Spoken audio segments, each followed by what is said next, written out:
The bank called me and said, "I don't think that's you. Your wife is here right now, with a man who looks just like you." I replied, "That's impossible. She's visiting her sick mom." The voice said, "Please come in right away. I'm glad to have you here. Follow my story until the end and comment the city you're watching from, so I can see how far my story has reached. My name is Edwin. I'm 49 years old, and I thought I knew my wife.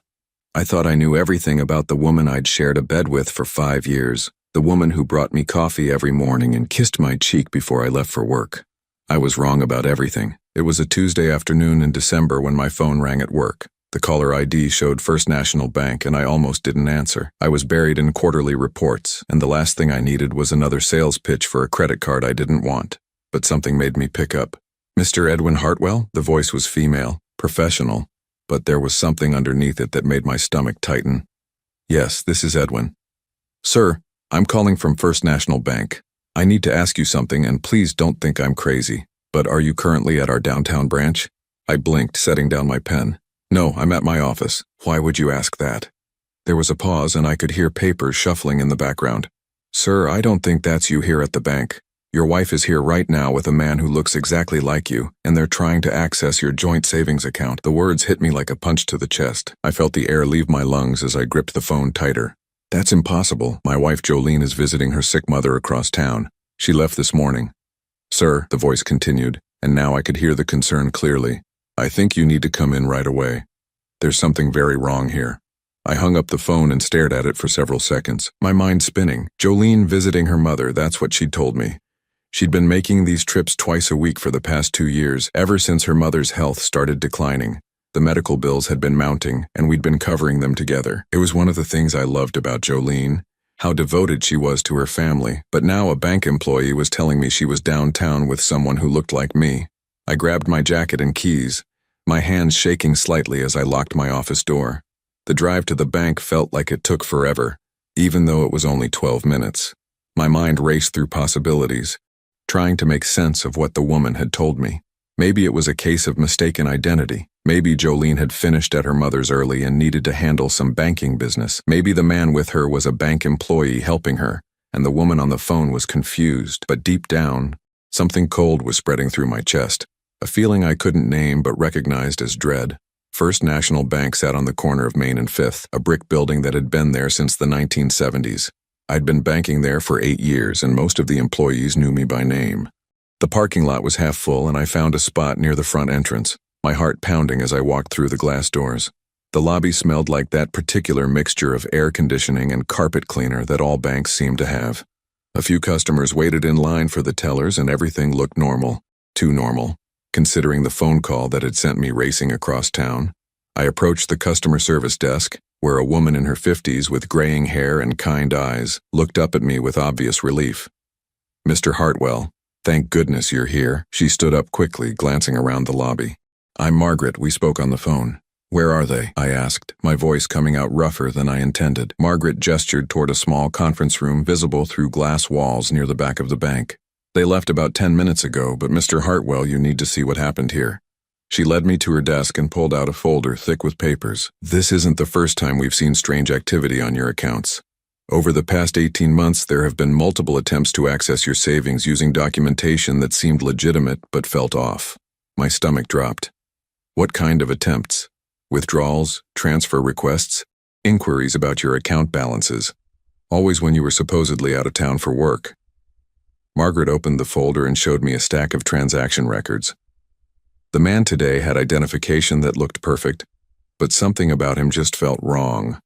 And when your wife couldn't answer basic security questions about your account history, I knew we had a problem.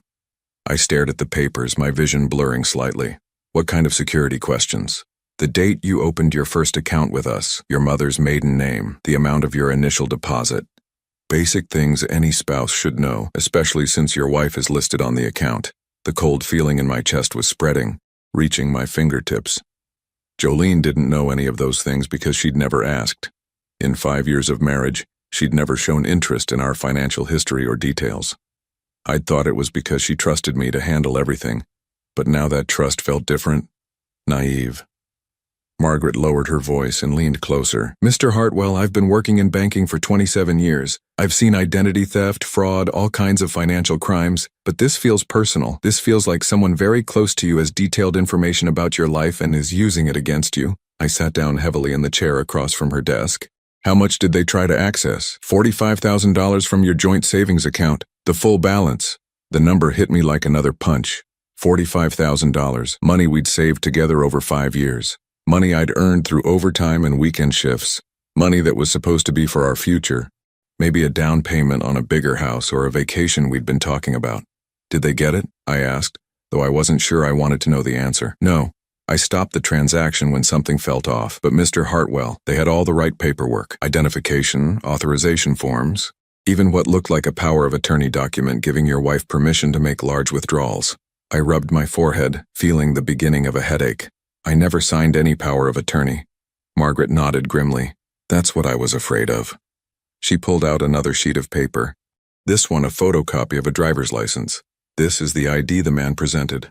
I stared at the license and my blood went cold. The name was mine, Edwin Michael Hartwell. The address was correct. Even the height and weight were accurate, but the face in the photo, while incredibly similar to mine, was subtly wrong. The nose was slightly different, the jawline a bit broader, the eyes set just a fraction wider apart. This man looks like your twin brother, Margaret said quietly. I don't have a twin brother, I replied automatically. But even as I said it, something was nagging at the back of my mind. Something Jolene had mentioned once years ago about family she didn't talk about.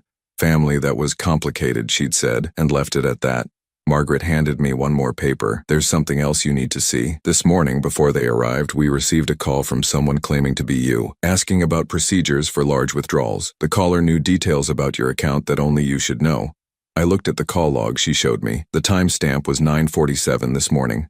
At 9:47 this morning, I was in my office, reviewing budget reports for my department. I had proof of that, timestamps on emails I'd sent, a conference call I'd joined at 10 o'clock.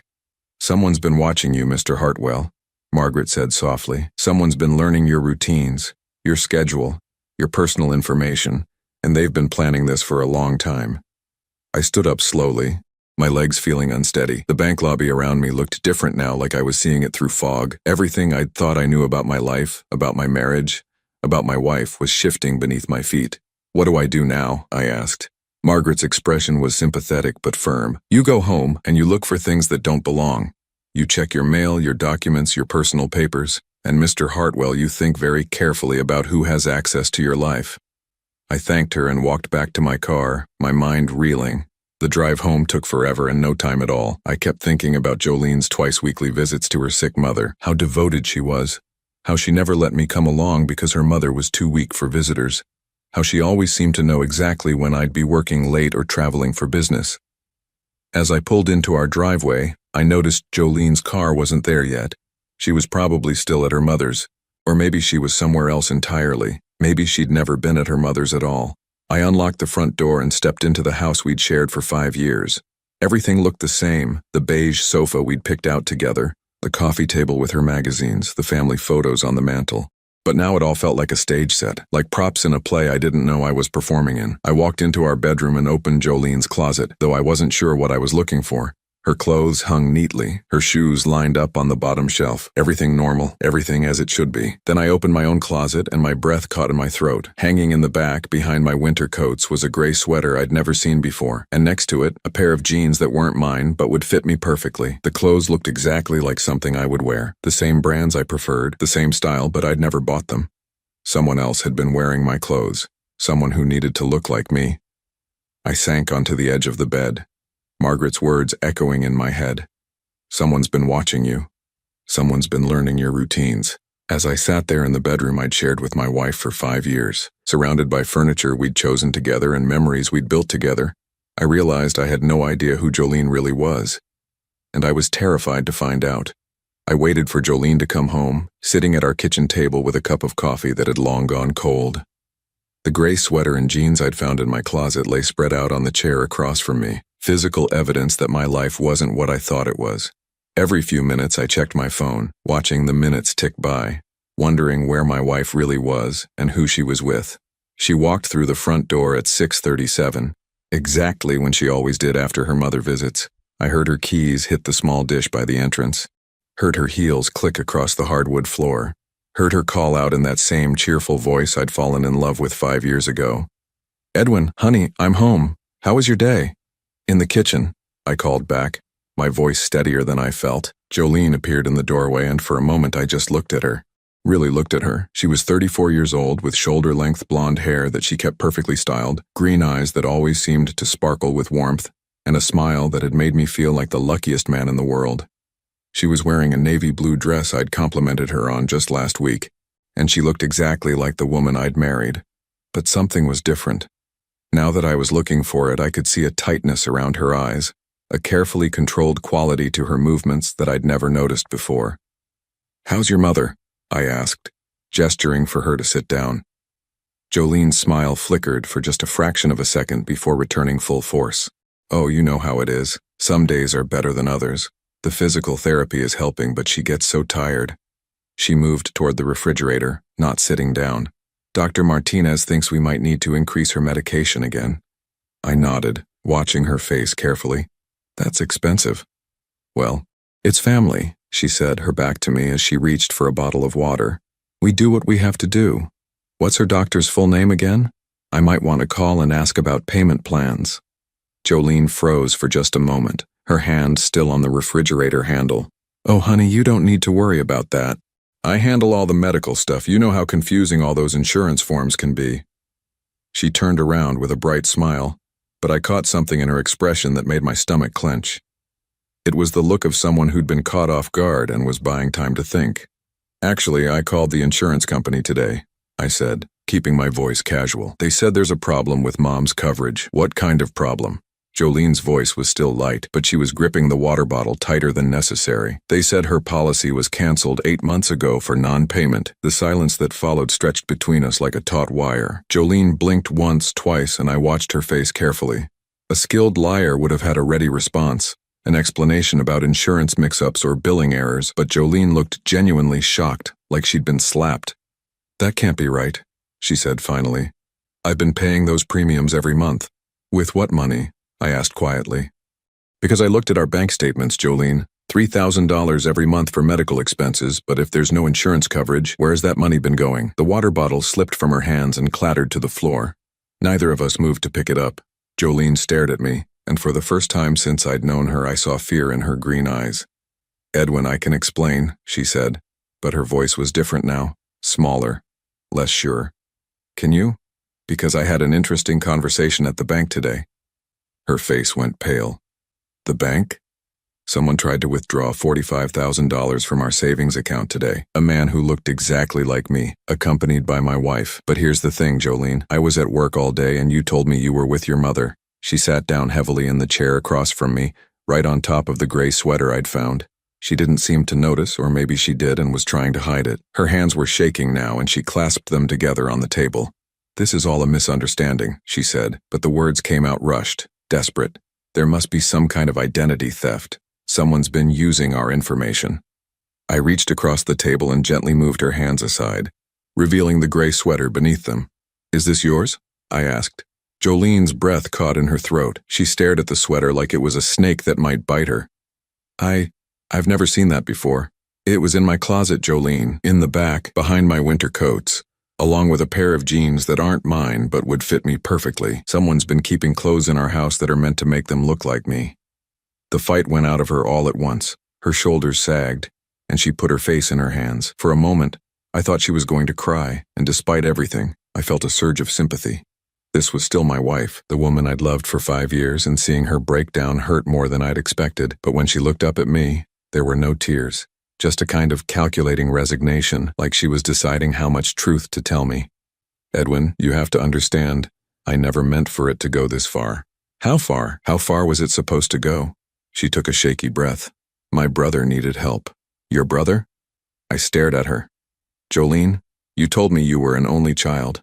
5 years ago when we were dating, you said your parents died when you were young and you had no other family except your mother." I lied. The words came out flat. "Matter of fact, I have a twin brother, Marcus. We look very similar to our respective spouses. It's something that runs in our family, strong genetic resemblance patterns." My mind was reeling. A twin brother. That explained the man at the bank, the man who looked like me but wasn't quite right. Where is he?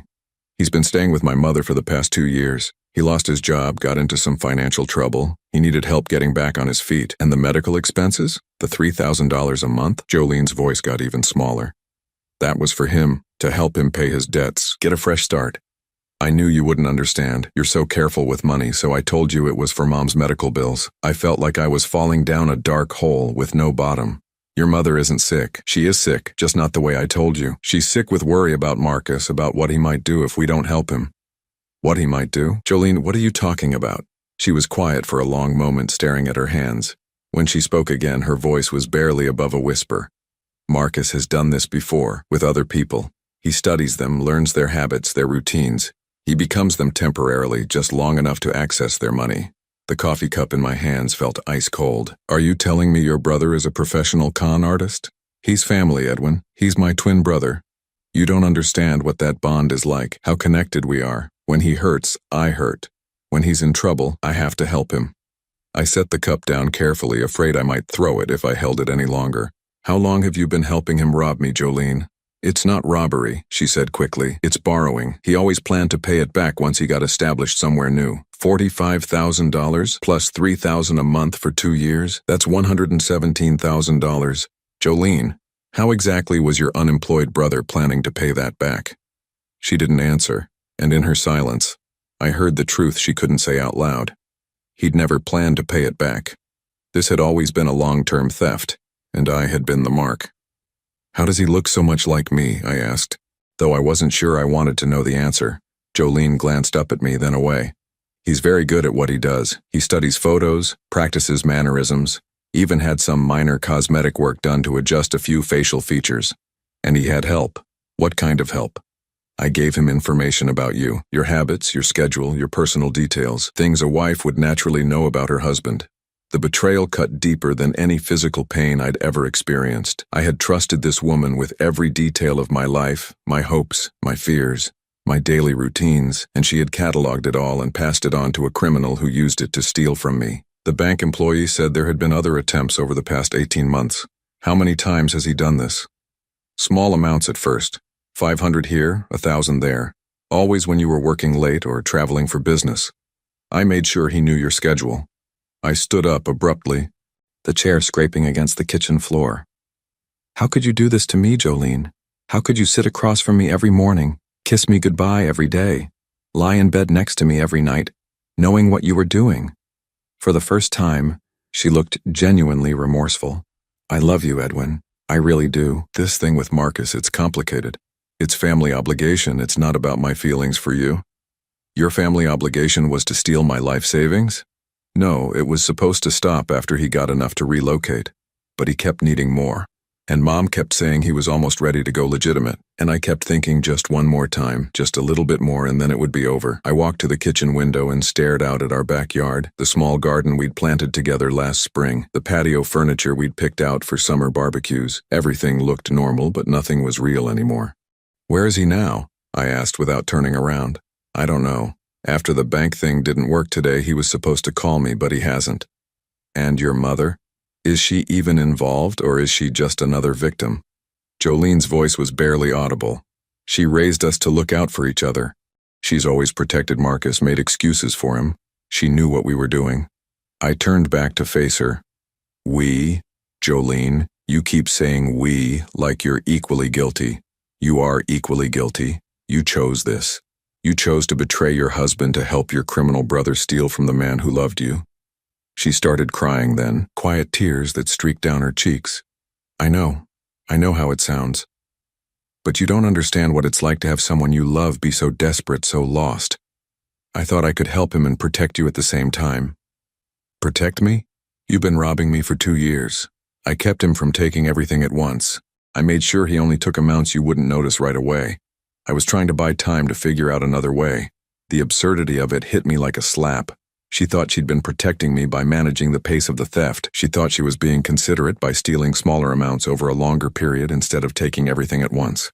I need you to leave, I said quietly. Edwin, please. Let me explain everything. Let me help you understand. You've explained enough. I need you to pack a bag and go stay somewhere else tonight. I need time to think. Jolene wiped her eyes and nodded. Can I come back tomorrow? Can we talk about this more when you've had time to process?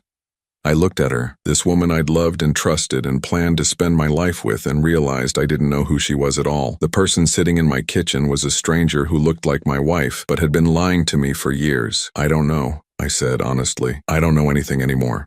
As she gathered her things and prepared to leave, I wondered what else I didn't know. What other lies had she told me? What other secrets was she keeping? But what scared me most was the thought that this might not be over, that Marcus, wherever he was, might not be finished with me yet. I didn't sleep that night, how could I? Every sound in the house made me jump, and every creak of the floorboards had me wondering if someone was trying to break in. The gray sweater and jeans still lay on the kitchen table where I'd left them, physical proof that my life had been invaded by a stranger who looked like me. At 3 in the morning, I gave up on sleep and made coffee. As I sat at my kitchen counter, staring out at the dark street, I realized I needed answers. Real answers. Not the carefully parsed half-truths Jolene had fed me. If I was going to figure out how deep this went, I needed to do some investigating of my own. I started with the obvious place, our home office. Jolene handled most of our household paperwork, and I'd always been grateful for that.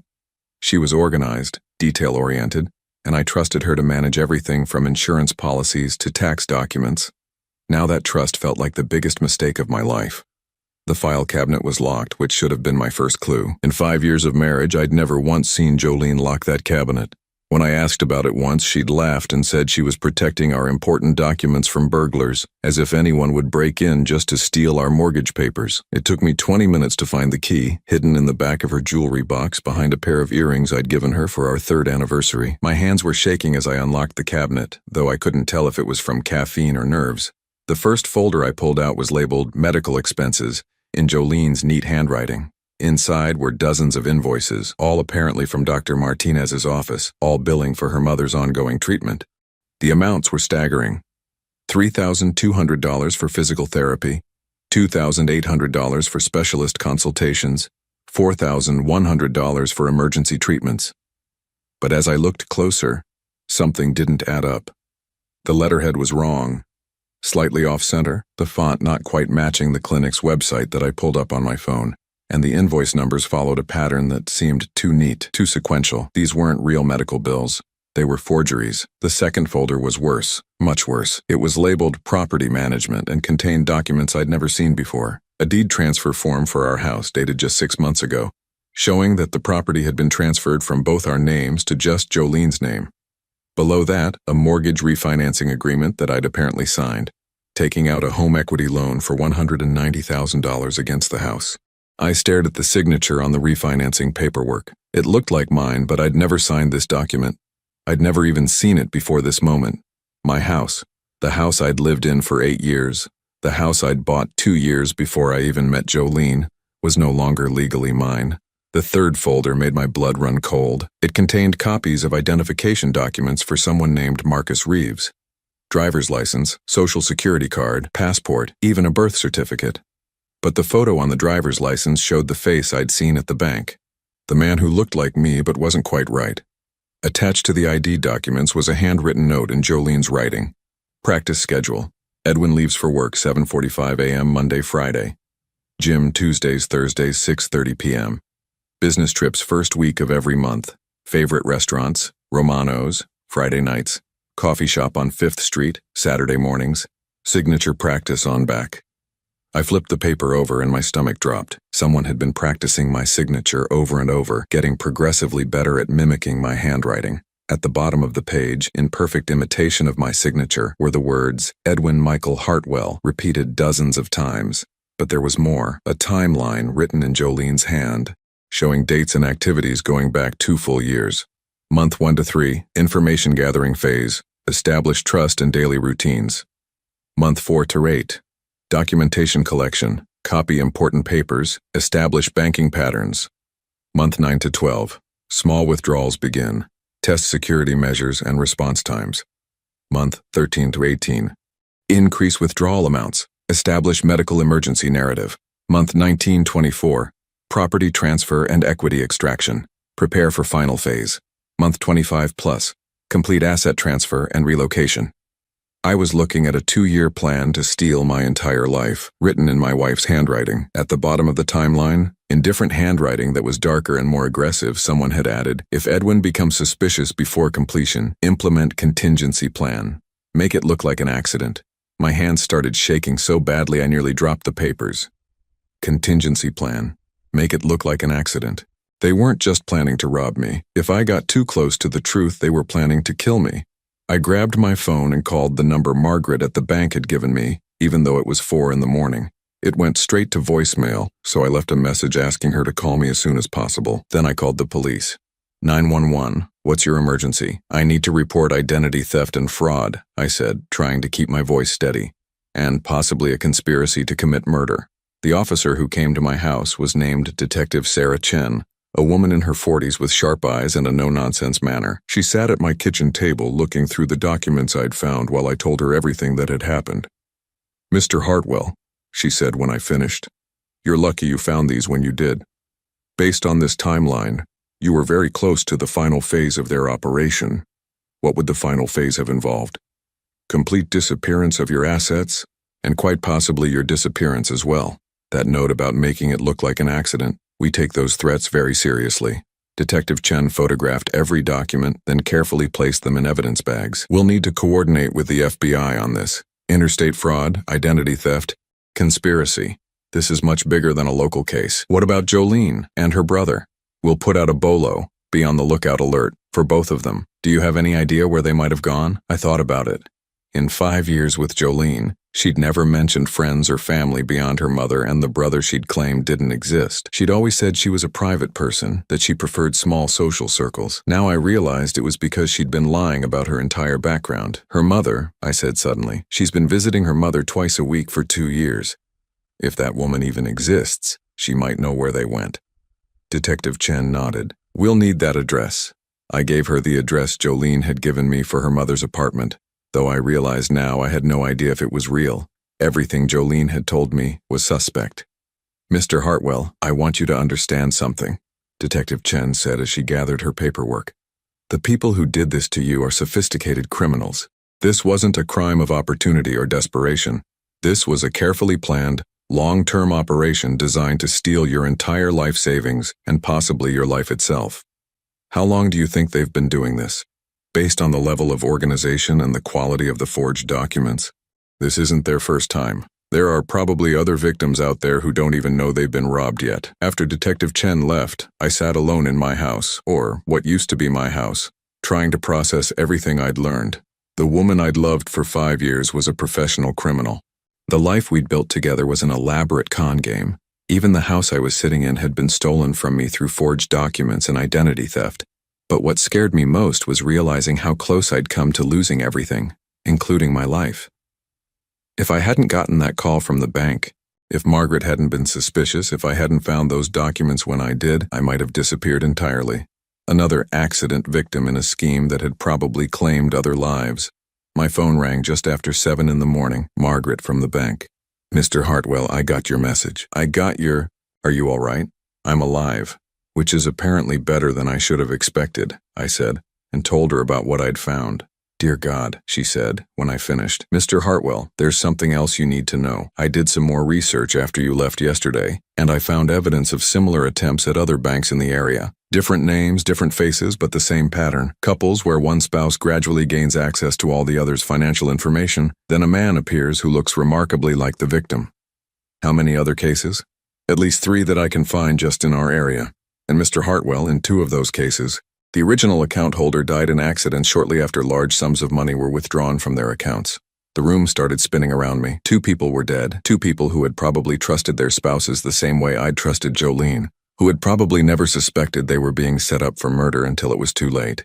There's something else, Margaret continued. I checked your account this morning and there was another attempt to access it last night. At 3:17 a.m., someone tried to transfer your entire retirement savings to an offshore account. Did it go through? No. After yesterday's incident, we put a hold on all transactions. But Mr. Hartwell, they're not giving up. They're still actively trying to steal from you even after their cover was blown. I thought about the timeline I'd found, the plan that had been so carefully laid out over 2 years. They'd invested too much time and effort into this to walk away empty-handed. They were going to keep coming for me until they got what they wanted or until someone stopped them. What do I do now? I asked. You stay somewhere safe and you let the police handle this. But Mr. Hartwell, you need to understand that these people are desperate now. Their plan failed, their cover is blown, and they've got nothing left to lose. That makes them extremely dangerous. As I hung up the phone, I realized I was no longer safe in my own home. The people who had been stealing my life for 2 years knew every detail about my routines, my habits, my hiding places. They knew when I left for work, when I came home, when I was vulnerable. And now they knew I'd discovered their plan. I packed a bag with essential documents and clothes, then drove to a hotel across town. I paid cash and used a fake name, something I'd seen in movies but never thought I'd need to do in real life. As I sat in that anonymous hotel room, staring out at the parking lot, I tried to figure out what I'd done wrong. How had I been so blind? How had I lived with someone for 5 years without seeing who she really was? But the more I thought about it, the more I realized that Jolene hadn't just been pretending to love me. She'd been studying me, learning my weaknesses, my blind spots, my capacity for trust. Every kiss, every conversation, every moment of intimacy had been data collection for a criminal operation. I'd been married to a predator who looked like the woman of my dreams.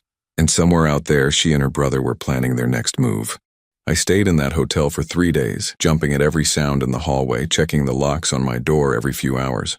Detective Chen called twice daily with updates, but the news wasn't good. Jolene and Marcus had vanished completely. The address Jolene had given me for her mother's apartment turned out to be a vacant unit that had been empty for 6 months. The bank account they'd tried to transfer money to was closed within hours of the failed attempt, and the trail went cold there. But on the 3rd day, Detective Chen called with news that made my blood run cold. Mr. Hartwell, we need to meet. There's something you need to see, and it's not something I want to discuss over the phone. We met at a coffee shop downtown, far from anywhere Jolene would know to look for me. Detective Chen looked tired, like she'd been working around the clock, and the folder in her hands was thick with new documents. We've been investigating the other cases I mentioned, she said, sliding into the booth across from me, and we've uncovered something much bigger than we initially thought. She opened the folder and pulled out a series of photographs. Do you recognize any of these people? I looked at the photos, 3 couples all appearing happy and in love. In each photo, the women looked different hair colors, different styles of dress, different facial structures, but something about their expressions was familiar, a calculating quality in their eyes that reminded me of Jolene. I don't recognize them, I said. Look closer at the men. I studied the male faces in the photos and my stomach dropped. They all looked like variations of the same person, different hairstyles, different clothing, but the same basic bone structure, the same facial proportions. They looked like brothers. These are all Marcus? I asked. We think so. We think Marcus Reeves, or whatever his real name is, has been assuming different identities and targeting men who fit a specific profile. Financially stable, socially isolated, trusting personalities. Detective Chen pulled out another set of documents. And the women aren't random either. We think they're all the same person. I stared at her. What do you mean? Plastic surgery, hair dye, colored contacts, even dental work to change the shape of her face. The woman you knew as Jolene has been married at least 4 times under different names. Each time she and Marcus spend 2 to 3 years setting up their victims, then they drain their assets and disappear. The coffee in my cup had gone cold, but I couldn't have swallowed it anyway. You're telling me my entire marriage was fake? More than fake, professional. Mr. Hartwell, we think you were targeted specifically. The house you bought 8 years ago, your job, your social habits, they chose you because you fit their victim profile perfectly. She handed me a timeline that showed dates going back 7 years. We think they've been watching you longer than you realized. Small interactions over the years, casual meetings, background research. By the time Jolene accidentally met you at that bookstore 5 years ago, they already knew everything about your financial situation, your emotional vulnerabilities, your daily routines. I thought back to how I'd met Jolene. We'd both been reaching for the same book at the local bookstore, and she'd laughed and said I could have it if I'd discuss it with her over coffee. It had felt like fate, like one of those romantic meet-cute stories people tell at dinner parties, but it had been a setup from the beginning. What happened to the other men? I asked, though I was afraid to hear the answer. Detective Chen's expression darkened. Robert Mansfield, age 51, died in a car accident 6 months after his wife emptied their joint savings account. David Park, age 47, apparent suicide by drowning, 3 weeks after discovering his wife had transferred his house to her name. Michael Torres, age 53, fatal heart attack during what his wife claimed was an argument about money. but the autopsy showed signs of digitalis poisoning. They murdered them. We can't prove it yet, but yes, we believe so. The pattern is consistent. Once the men discover the theft or become suspicious, they die in ways that look accidental or natural. My hands were shaking again. I gripped my coffee cup tighter, trying to steady myself. How close was I? Based on the timeline in your house and the fact that they tried to access your retirement funds after their cover was blown, I'd say you were maybe weeks away from your accident. Detective Chen leaned forward, her expression serious. Mr. Hartwell, there's something else. We found evidence that they were planning something specific for you. She pulled out one more document, this one a handwritten note in Jolene's writing. We found this in a storage unit they rented under fake names. I read the note, and my vision blurred with rage. E's life insurance policy worth $250K, accidental death clause pays double, plan for hunting accident during annual trip to cabin. Marcus will be hunting partner witness. Clean gunshot wound, no signs of struggle. Story, gun misfired while E was cleaning rifle. M will comfort grieving widow, help settle estate.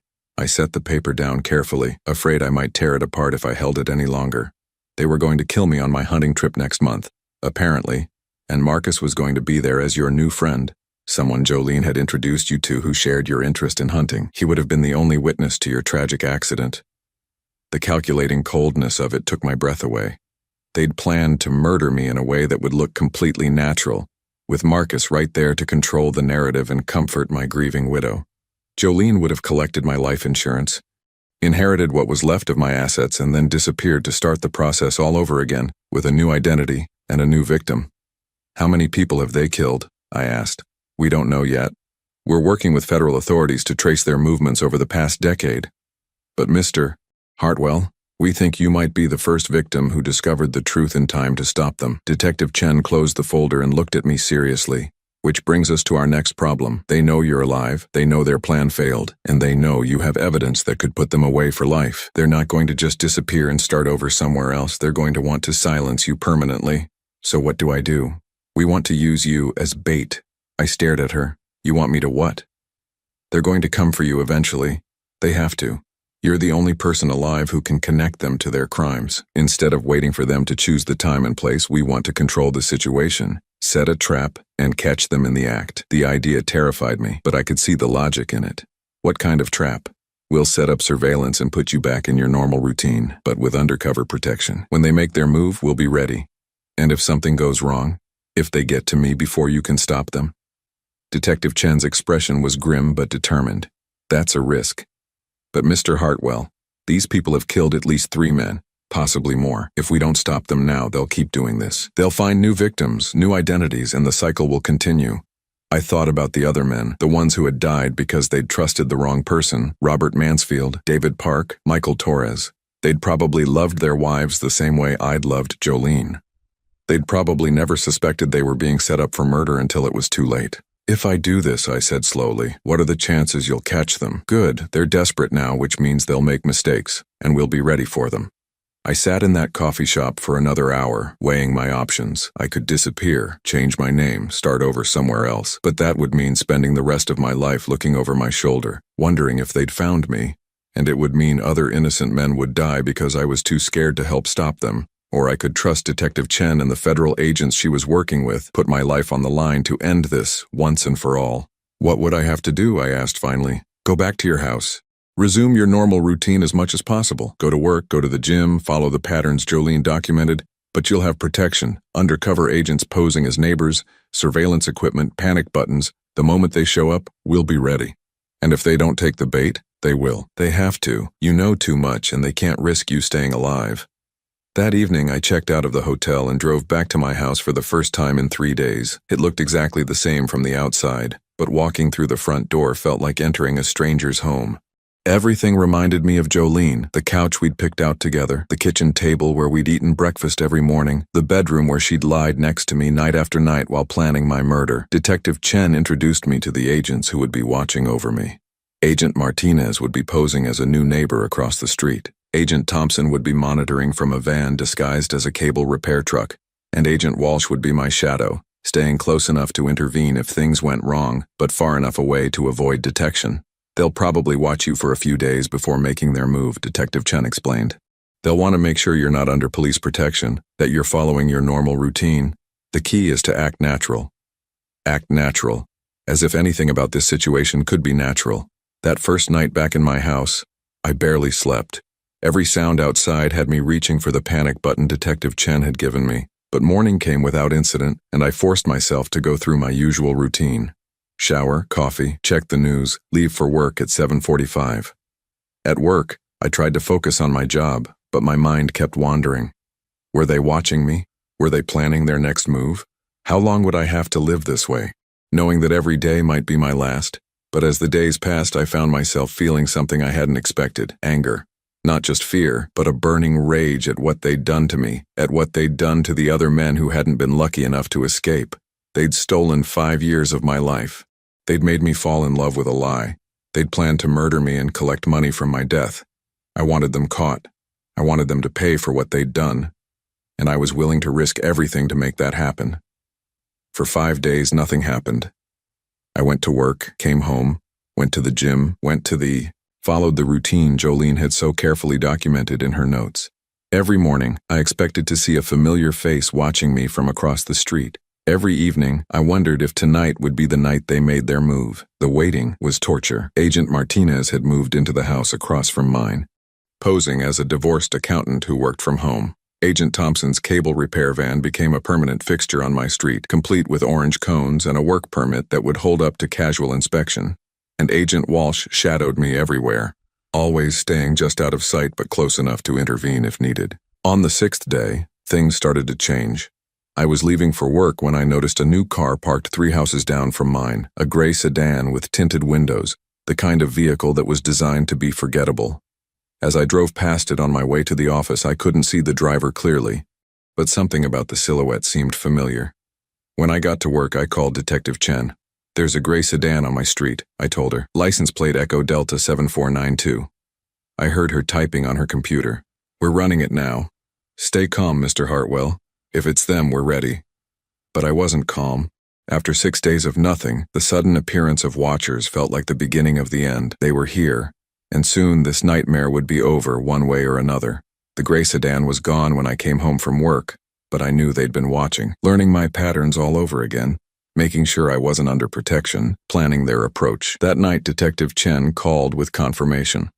"The sedan is registered to a company that doesn't exist. Fake registration, fake insurance, probably stolen plates. It's them. What happens now?" "We wait for them to make their move. They won't do anything tonight. They'll want to watch you for at least a few more days to make sure you're alone. But Mr. Hartwell, when they do act, it'll be fast. They can't afford to let this drag out." I barely slept that night, and when I did, I dreamed about the hunting trip I'd never taken. In the dream, I was cleaning my rifle when it went off, and Marcus was there, shaking his head sadly as he called 911 to report the tragic accident. In the dream, I could see Jolene waiting in the car, already planning how to spend my life insurance money. The second day of surveillance was worse than the first. The gray sedan was back, this time with a different license plate, and I spotted it following me to work at a discreet distance. When I went to the gym after work, it was there in the parking lot. When I stopped for groceries, it followed me to the store. They weren't even trying to be subtle anymore. They wanted me to know I was being watched, wanted me to feel scared and isolated. It was psychological warfare, designed to make me panic and do something stupid. But I had advantages they didn't know about. Every time I spotted their surveillance, I pressed the small button on my keychain that signaled my location to the federal agents watching over me. Every route I took was being monitored by people who were far better at this game than Marcus and Jolene. On the 3rd day, the pattern changed again. I was at work when my secretary, Linda, knocked on my office door. "Mr. Hartwell, there's a woman here to see you. She says she's your wife." My blood went cold. "What does she look like?" Linda looked confused by the question. "Blonde hair, green eyes. Very pretty. She seems upset about something." "Jolene. She was here, at my workplace, taking an enormous risk by showing her face in public. Either she was desperate, or this was part of some larger plan I couldn't see yet." "Tell her I'll be right out," I said, then immediately pressed the panic button Detective Chen had given me. I walked to the lobby on unsteady legs, my heart pounding so hard I was sure everyone could hear it. And there she was, sitting in one of the leather chairs near the reception desk, looking exactly like the woman I'd fallen in love with 5 years ago. But now I knew what to look for. The way her eyes scanned the room constantly, cataloging exits and potential threats. The way her purse was positioned for easy access to whatever she kept inside it. The calculated quality of her tears, designed for maximum emotional impact. "Edwin," she said, standing up as I approached. "Thank God. I've been so worried about you." I kept my distance, staying near the reception desk where Linda could see and hear everything. "What do you want, Jolene?" "I want to explain. I want to make this right." She took a step toward me, and I took a step back.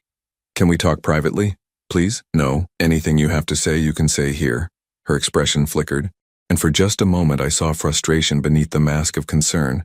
"Edwin, you don't understand what you've gotten yourself into. There are people involved in this who are very dangerous. If you don't drop the police investigation, they're going to hurt you." I almost laughed at the audacity of it. She was threatening me while pretending to warn me about threats from other people. "What people?" "Marcus isn't who you think he is. He's not just my brother. He works for some very bad people, and when this job went wrong, they blamed him. Now they want to clean up the mess, and that includes anyone who can identify him." It was a clever story. If I hadn't seen the documents in our file cabinet, if I didn't know the truth about their operation, I might have believed it. Jolene wasn't just a victim caught up in her brother's crimes. She was a concerned wife trying to protect her husband from dangerous criminals. "So you're saying Marcus threatened me?" "I'm saying Marcus answers to people who don't leave loose ends. And right now, Edwin, you're a very dangerous loose end." She was still trying to manipulate me even now, still trying to make me believe that she was on my side, that we could work together to solve this problem. "What do you want me to do?" I asked. "Drop the investigation. Tell the police you were mistaken, that it was all a misunderstanding. Take the money you still have and disappear for a while. I can help you start over somewhere safe." "And you? What happens to you in this scenario?" "I disappear too. We both start over, separately. It's the only way to keep you safe." I stared at her. This woman who had shared my bed for 5 years while planning my murder, and felt nothing but cold disgust. "You're still lying to me." Her mask slipped again just for a second, and I saw the calculation in her eyes. "Edwin, please. I know you don't trust me, but I'm trying to save your life. Why should I believe anything you say?" "Because I love you." The words came out with perfect sincerity, and if I hadn't known better, I might have believed them. "I know how this looks, I know what you think happened, but my feelings for you were always real." That was the most insulting lie of all. Love wasn't a game you played while planning someone's murder. Love wasn't studying someone for 2 years so you could steal their life more efficiently. "Get out," I said quietly. "Edwin, please listen to me. Get out, or I'll call security." For a moment, her composure cracked completely. The concerned wife act fell away, and I saw the cold professional underneath. Her green eyes went flat and emotionless, her mouth set in a thin line of frustration. "You're making a mistake," she said, and this time there was no fake emotion in her voice. "A very dangerous mistake. The only mistake I made was trusting you." She stared at me for a long moment, then picked up her purse and walked toward the exit. At the door, she turned back. "Goodbye, Edwin. I hope you survive what's coming." Then she was gone, disappearing into the parking lot where I was sure Marcus was waiting for her. I went back to my office and called Detective Chen immediately. "She was here," I said. "Jolene came to my office. We know. We followed her from your house. She's in a blue Honda with Marcus right now heading south on Highway 61. We've got units tracking them. She threatened me. Not directly, but she made it clear that bad things would happen if I didn't drop the investigation. That confirms what we suspected. They're getting desperate, which means they'll make their move soon, probably tonight." I sat down heavily in my office chair. The reality of the situation hitting me again, tonight. After 5 years of marriage, after 2 years of being systematically robbed, after discovering that the woman I loved had been planning my murder, it would all end tonight. What do I do? Go home, follow your normal routine. We'll be watching, and the moment they make their move, we'll take them down. And if something goes wrong? Detective Chen was quiet for a moment. "Nothing will go wrong, Mr. Hartwell. We've got this under control." But as I drove home that evening, I couldn't shake the feeling that Jolene and Marcus had one more card to play. They'd been doing this for years, had killed at least 3 men, and had evaded capture every time. They weren't going to go quietly. The house felt different when I walked through the front door, emptier, more dangerous. Every shadow could be hiding a threat. Every sound could be them coming for me. I made dinner and tried to eat, but the food tasted like cardboard. I turned on the television and tried to watch the news, but I couldn't focus on anything except the windows, the doors, the ways someone could get into my house. At 9 o'clock, my phone rang. Unknown number. "Hello, Edwin." Marcus's voice, but deeper than I remembered, more threatening. "Did you enjoy your conversation with my sister today? What do you want? I want you to understand something. We've been very patient with you. very understanding. But that patience has limits. I'm not afraid of you. He laughed, and there was no humor in it. You should be. Do you know what happened to Robert Mansfield, David Park, Michael Torres? The names of the dead men hit me like physical blows. You killed them. We did what was necessary, and if you don't stop interfering with our business, we'll do what's necessary with you too. The police are listening to this call. No, they're not. We're using equipment that makes tracking impossible. But Edwin, here's what's going to happen. You're going to walk out of your house in exactly 10 minutes. You're going to get in your car and drive to the address we're about to text you. You're going to come alone, and you're going to bring every piece of evidence you think you have against us. And if I don't, then we'll come to you, and when we do, it won't be quick. The line went dead. A few seconds later, my phone chimed with a text message containing an address I didn't recognize. I stared at the phone, my hands shaking. They wanted to meet face to face, to end this once and for all. But they didn't know about the federal agents watching my house. Didn't know that every move they made was being monitored. I pressed the panic button and waited for my phone to ring. Mr. Hartwell? Detective Chen's voice. They want to meet tonight. They're going to text me an address. We heard. We've been monitoring all cell traffic in your area. Don't go to that address. Mr. Hartwell, it's a trap. But what if they come here instead? Then we'll be ready for them. Trust me, this is almost over. I hung up and sat in my living room, waiting. The house was completely quiet except for the sound of my own heartbeat pounding in my ears. At 9:47, exactly 10 minutes after Marcus's call, I heard a sound that made my blood freeze. Someone was picking the lock on my front door.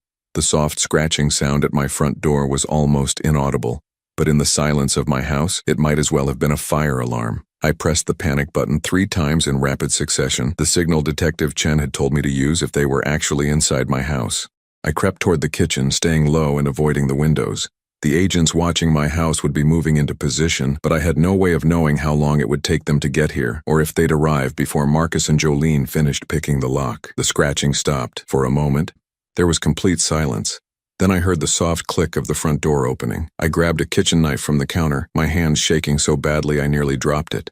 Through the kitchen window, I could see Agent Martinez's house across the street, but there was no sign of movement. Where were they? Edwin? Jolene's voice calling softly from the front hallway. We know you're here, we just want to talk. I stayed silent, pressed against the kitchen wall where I couldn't be seen from the hallway. This doesn't have to end badly, she continued, and I could hear her footsteps moving slowly through my house. We can work something out, we can all walk away from this. More footsteps, heavier ones. Marcus was with her, moving through my living room. I could hear him checking the closets, looking under the couch, searching for me systematically. Edwin. This time it was Marcus's voice, and he was closer, much closer. We found your panic button on the coffee table. Very thoughtful of you to leave it where we could see it. My heart sank. I'd been so careful to keep the panic button with me, but in my fear, I must have set it down when I went to get the knife. They knew I'd called for help. The police aren't coming, Jolene said, and now she sounded almost sad. We intercepted their communications, told them you'd changed your mind, that you wanted to handle this privately. They're not monitoring your house anymore. That couldn't be true, could it? Detective Chen had promised that they'd be watching, that they were ready to move the moment Marcus and Jolene showed up, but I hadn't heard any sirens, hadn't seen any movement from the surveillance team. You're lying, I called out, hoping my voice sounded more confident than I felt. Am I? Marcus was in the kitchen doorway now, and I could see his shadow on the wall. He looked exactly like me, but there was something wrong with his eyes. Something cold and predatory that had never been in any mirror reflection I'd seen. Check your phone, Edwin. See if you have any missed calls from your police friends. Against my better judgment, I glanced at my phone. No missed calls, no text messages, nothing. Either they were telling the truth, or the federal agents were playing this very carefully, waiting for the right moment to strike. Why don't you come out where we can see you? Jolene said. We really do just want to talk. I stepped out of the kitchen, the knife still in my hand, and faced the 2 people who had stolen 5 years of my life. Seeing Marcus in person was like looking into a funhouse mirror. He was my height, my build, with surgery-altered features that made him look like my twin brother. But where I saw doubt and fear in my own reflection, Marcus radiated confidence and barely controlled violence. And Jolene looked exactly like the woman I'd fallen in love with, except for her eyes. Those green eyes that had once looked at me with what I'd thought was love were now flat and calculating, like a predator sizing up prey. There he is, she said with a smile that didn't reach those cold eyes. My husband. Ex-husband, I corrected, surprised by how steady my voice sounded. Technically, yes, since you were so eager to divorce me. But Edwin, we never finished our conversation from this afternoon. Marcus moved to my right, positioning himself between me and the back door. You've caused us a lot of problems, Edwin. Do you know how much money we've lost because of your interference? About the same amount you stole from me, I'd guess. He laughed, but it wasn't a pleasant sound. We didn't steal anything, we earned it. Do you know how hard it is to live with someone for 5 years, pretending to love them, catering to their every need, playing the perfect wife? It was quite a performance, I said, looking at Jolene. Very convincing. Thank you. She actually looked pleased by the compliment. I've gotten very good at it over the years. Each husband teaches me something new about what men want to hear. How many have there been? You were number 7, Marcus said, and the most challenging. Most men are so desperate for love that they believe anything, but you were cautious, observant. We had to work much harder to gain your trust. Why me? What made you choose me? Jolene tilted her head, considering the question. You had money, but not too much. A stable job, but no family to ask awkward questions. And you were lonely, Edwin. So lonely that you'd fall in love with the first woman who paid attention to you. The words stung because they were true. I had been lonely when I met her, isolated and desperate for connection.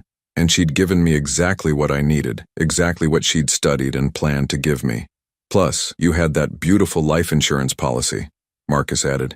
$250,000 with double indemnity for accidental death. That hunting trip you had planned would have set us up very nicely.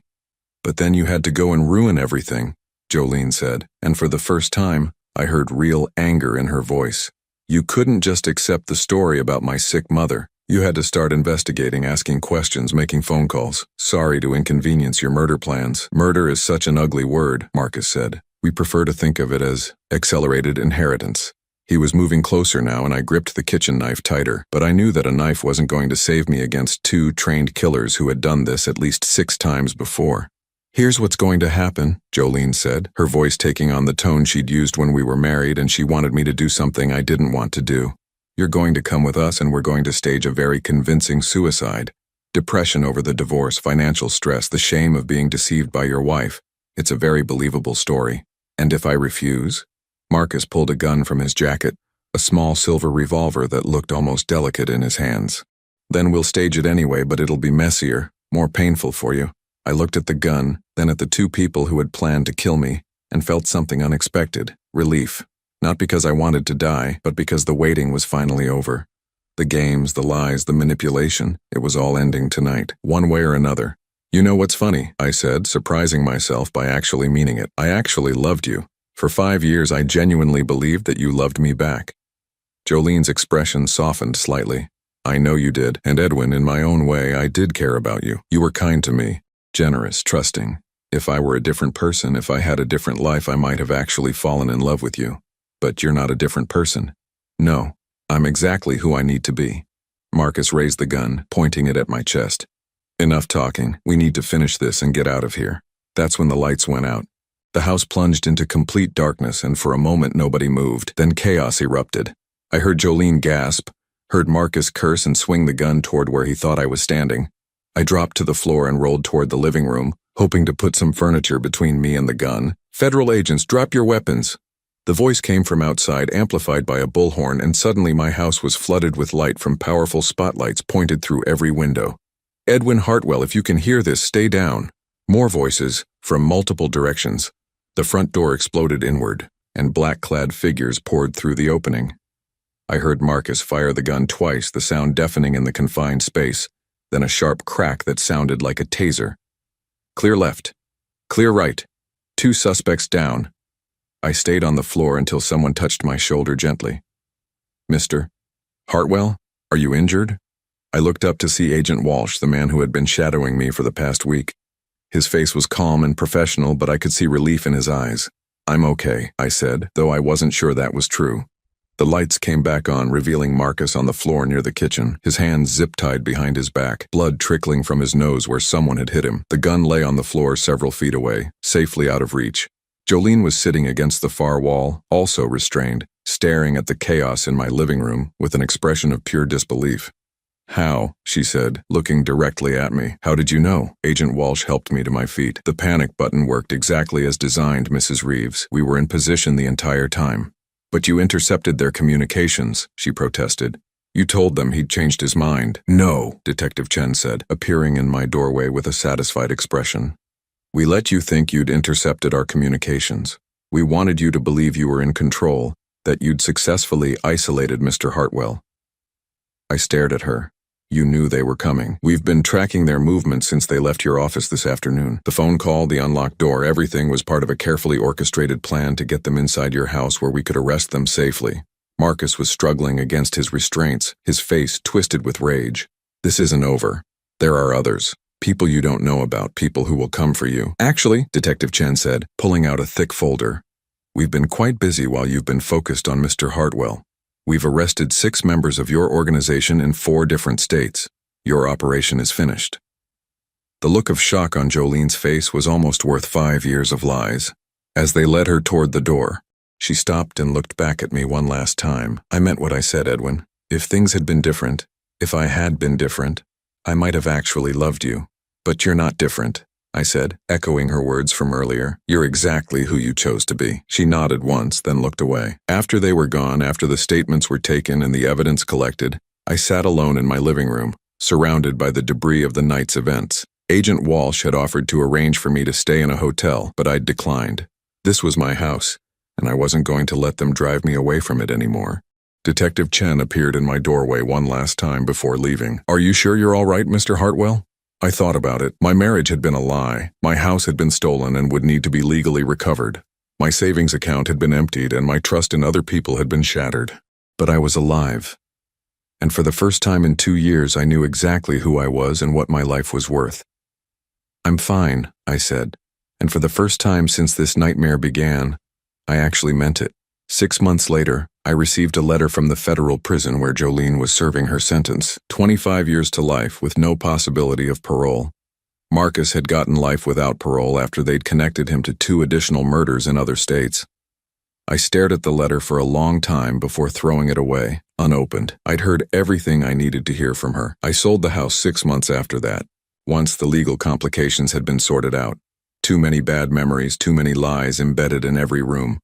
I bought a smaller place across town, somewhere Jolene had never been, somewhere Marcus had never studied.